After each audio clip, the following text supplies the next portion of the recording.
¿Cómo le va? Muy bien, gracias. Gracias por estar. Gracias por la invitación. Su primera impresión sobre el tema de la protesta por las tarifas y del tema de las tarifario tarifas en general, que usted alguna declaración, algún pronunciamiento que haya tenido. Sí, porque hay que tratar de no caer en la tentación de analizar la medida y la manifestación, sino el fondo de la cosa. La manifestación tiene su razón de ser sin ninguna duda y creo que el problema es un gobierno que reincide en el error, que minimiza la situación y que...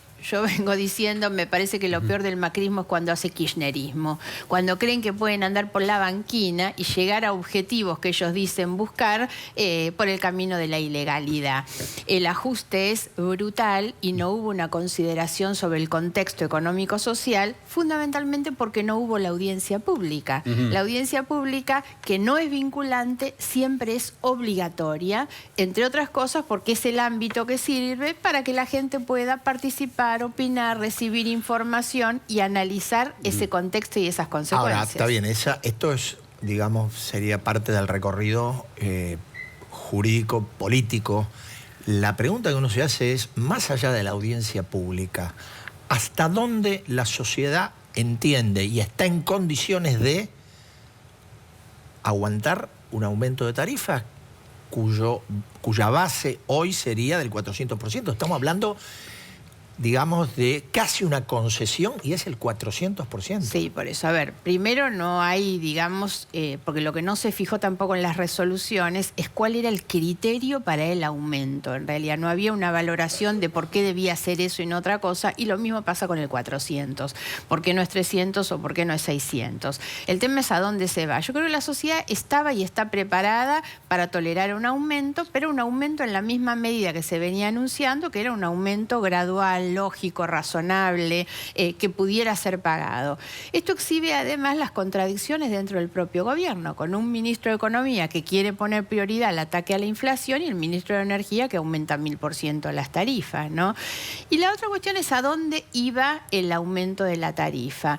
No lograron ni bajar el déficit, ni bajar los subsidios, por eso, ni bajar los subsidios, ni mejorar la inversión, ni lograr el autoabastecimiento. Entonces, nada de todo esto sirvió para los objetivos que ellos mismos se habían planteado. Pero encima, insisto, por el camino de la ilegalidad. Frente al fallo de la Cámara Federal, un fallo además que va mucho más allá de todos los anteriores, porque lo que le declara... De La Plata, dice. De La Plata. De La Plata. Es el único que va sobre la cuestión de fondo y declara la nulidad de las resoluciones. El gobierno que debió haber hecho, tomarlo en realidad, tomaba eso y empezaba de nuevo la historia. En cambio, una puerta de salida. Eso. Claro, exactamente. Y en lugar de eso sale y dice, no, vamos a hacer las audiencias en octubre. ¿Por qué no las hacen en agosto? Y empiezan las cosas de nuevo todo el tema de la Corte Suprema, la idea del per saltum que no podía ser, etcétera, muy desprolijo, muy desprolijo, porque además pretendieron ejercer sobre la Corte una presión para que la Corte falle lo que ellos querían y la Corte le puso sus límites, ¿no? Entonces, yo siento que todo esto debilita al gobierno. Y ellos han minimizado las consecuencias, tal vez porque no tienen la mirada que el resto de la sociedad está esperando, que es, en lugar de andar solamente las cuentas y viendo además de qué manera garantiza la rentabilidad de los grupos económicos, porque sigue pareciendo que ese es el objetivo principal, empiecen a mirar un poquito lo que pasa en la calle, ¿no?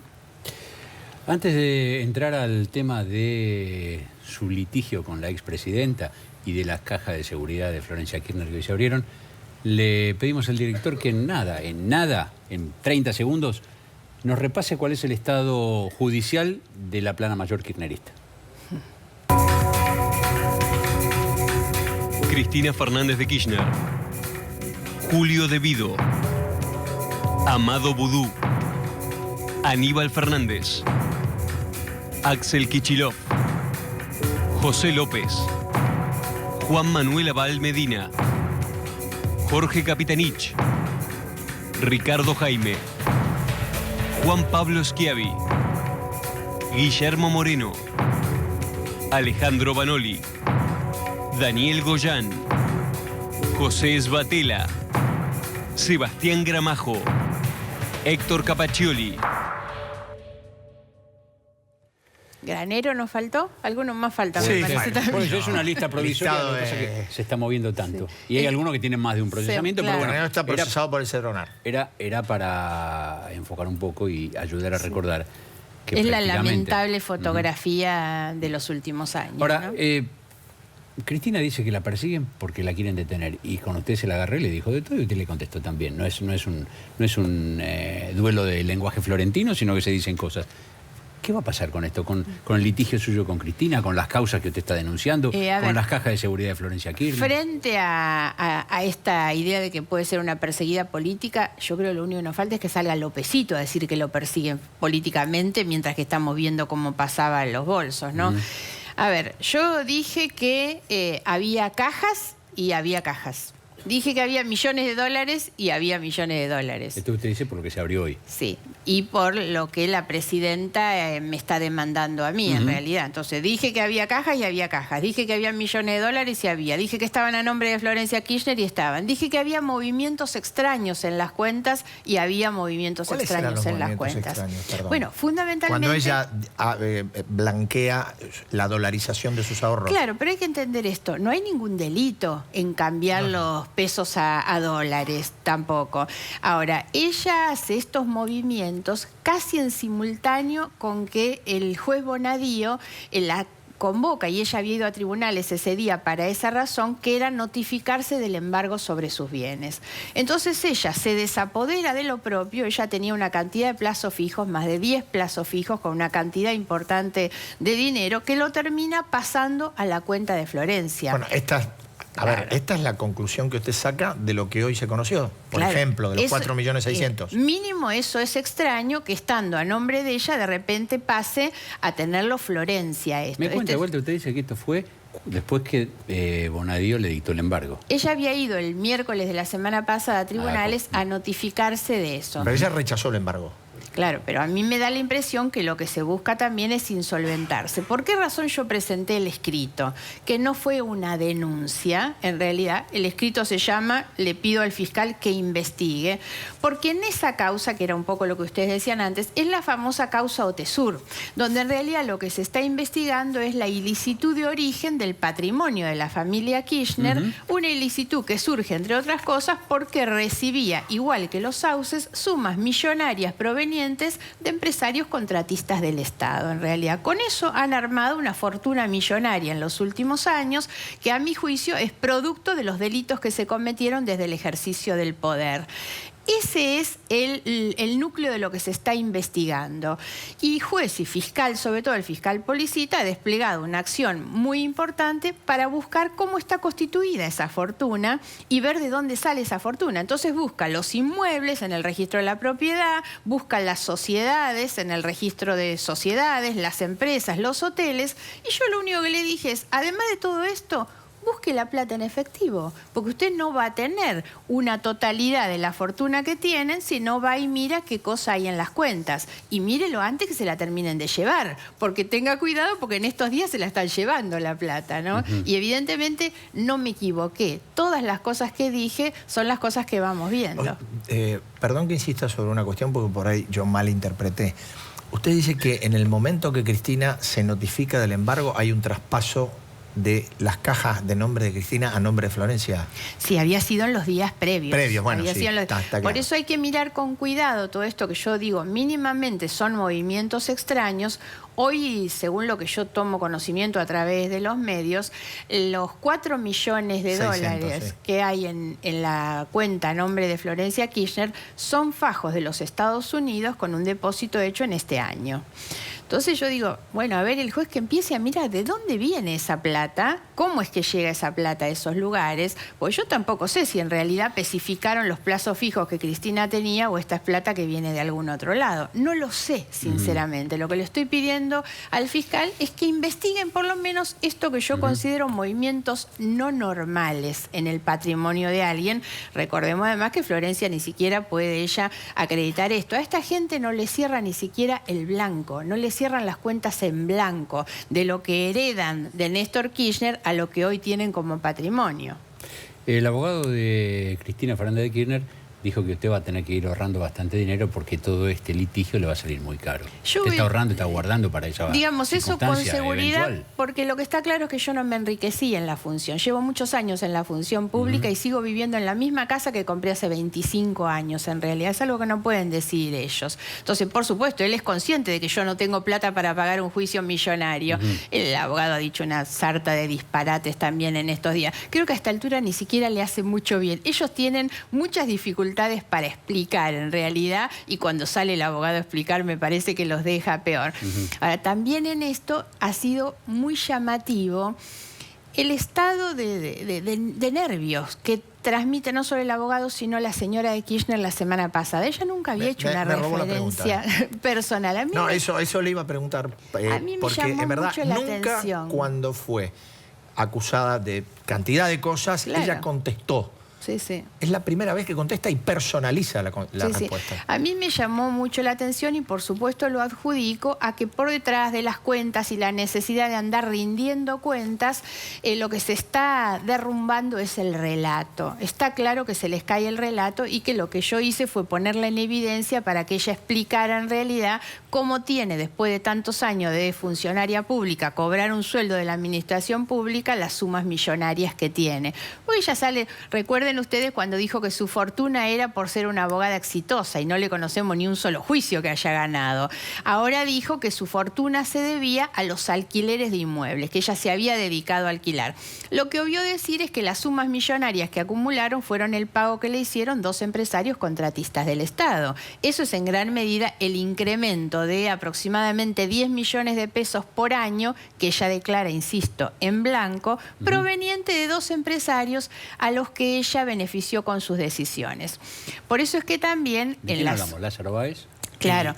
No, y los funcionarios públicos, esto iba a explicar. Por eso en las últimas semanas yo también presenté un escrito pidiendo la ampliación de la investigación para que se incluya el delito de asociación ilícita, que es, dice el Código Penal, la asociación o banda, el Código dice que son una banda, de 3 o más personas que se organizaron para cometer delitos. Porque de lo que nos convencimos, y creo que esto está a la vista, es que no hay hechos aislados, no hay ningún llanero solitario acá. Y hay que entender además, frente al episodio de López, que ustedes también están analizando, López no actuaba solo. Y si hay una persona que servía claramente como el engranaje de un sistema de corrupción muy institucionalizado dentro del Estado, era López. Porque López era el coimero, el valijero, el que pedía, pero pedía a nombre de la señora. Nadie le hubiera dado. ¿A usted le consta eso o son cosas que se escuchan y todavía no se prueban? Pero a ver, nadie le hubiera dado a López un peso si era para José López. Todo el mundo sabía que ponía en un lugar que terminaba tributando en otro. Pero además me remito a las pruebas y a los elementos. López le daba las obras públicas a Lázaro Báez y Lázaro Báez le pagaba con el formato alquiler de inmuebles, hasta le pagaba el alquiler y las expensas del departamento que ocupa Cristina Kirchner. Entonces, pocos casos hay de un circuito de retorno tan pero tan sencillo. Lo benefician con esto. Y lo que digo es que de esa asociación ilícita participaban muchos. Echegaray es una pieza central en todo esto. Lo es Debido, lo es López, lo es el director de Vialidad. Entonces, me parece que hay que empezar a tener una lectura un poquito más integral, porque si no nos quedamos con las monjitas. Yo no quiero exculpar a las monjitas, pero la verdad, miremos el circuito de corrupción que hay alrededor de José López, que era el engranaje de eso. Antes de que terminemos, le quiero hacer un par de preguntas de la política de todos los días, que es otro escenario. Usted hace poco se sacó algunas fotos con Sergio Massa, hicieron algún acto juntos en Mar del Plata. Hoy Massa va y se sacó una foto con el senador Pichetto, con el senador Abal Medina, con el diputado Romero, que preside el bloque justicialista.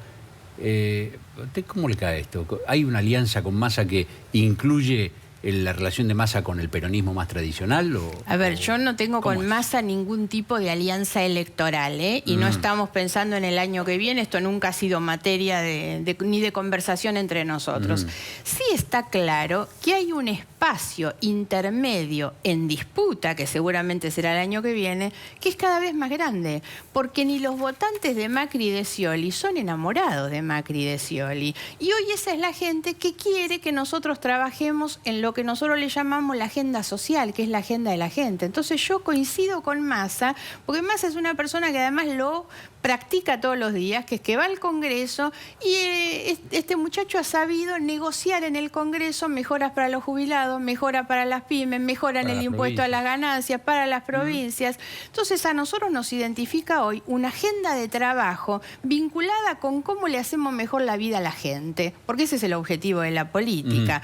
En ese espacio intermedio, que yo creo que es muy, muy grande, veremos el año que viene cómo estamos y quiénes entran en esa disputa de ese espacio. Dígame una pregunta, la vuelvo al tema anterior. ¿Usted cuándo tiene la mediación? La mediación es para agosto, yo estoy pidiendo mañana el adelanto de la fecha. Ahora, ¿es tete a tete o pueden ir los abogados?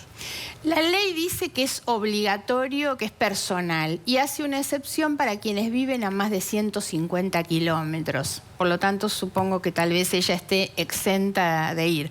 Una aclaración es que la señora de Kirchner me denuncia a mí penalmente, y esa es la causa que está hoy en la jueza Servini de Cubría, y por otro lado me manda la citación para la demanda, que es una demanda patrimonial, económica, de daños y perjuicios, ¿no? En esa es en la mediación, no es una audiencia en la penal, que seguramente también vendrá, ¿no? Vamos a tener que volver a invitarla después de ese momento. Sí, a que nos cuente cómo fue el encuentro. Gracias, muy amable. Margarita. Gracias a ustedes.